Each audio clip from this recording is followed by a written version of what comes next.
Speaker of the House Nancy Pelosi breaking her silence, speaking out for the first time since her husband was brutally attacked in their Pack Heights home.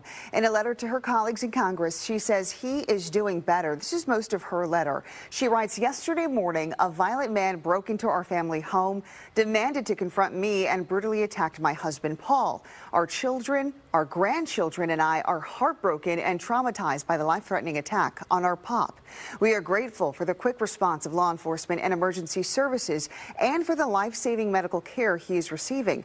Please know that the outpouring of prayers and warm wishes from so many in the Congress is a comfort to our family and is helping Paul make progress with his recovery. His condition continues to improve. Well, the man accused of attacking Paul Pelosi is expected to be formally charged early next week. He is still in the hospital, according to San Francisco Police Chief Bill Scott. As KTU's Greg Gliggins shows us, it's unknown what, if any, federal charges the suspect may face for that hammer attack. But San Francisco's district attorney says her office plans to proceed with charges. We expect to file attempted murder charges as well as assault with a deadly weapon for the use of the hammer. San Francisco DA Brooke Jenkins and Police Chief Bill Scott spoke to reporters while attending a community resource fair in Chinatown.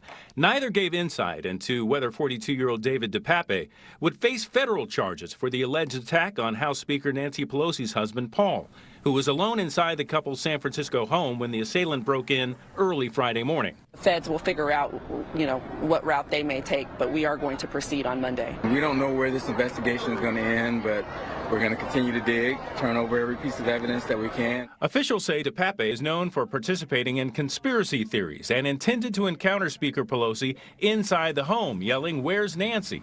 He's known to some local officials like California State Senator Scott Wiener, who says DePape has attended Bay Area protests supporting rights for nudists, including one in San Francisco. There was a small group of people that he was a part of that were more conspiratorial, aggressive, inappropriate.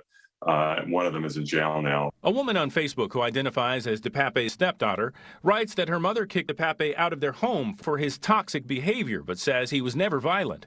As for the attack on Pelosi, she said, "I didn't see it coming, and there was no sign on his end." In an era of divisive politics, some say the attack inside this home is not surprising, but the police chief says it can't be tolerated. I mean, this has rattled people. This has rattled our elected officials, local, county, state, and rightfully so. This makes anyone who is in political leadership take a step back and to question not only your own safety and the safety of your family, but where we are at in our nation's history. Jenkins says investigators are still trying to determine a motive in this case. Chief Scott says his department is working with the FBI, U.S. Capitol Police, and the U.S. Attorney's Office, so federal charges may be forthcoming. Greg Liggins, KTVU, Fox 2 News.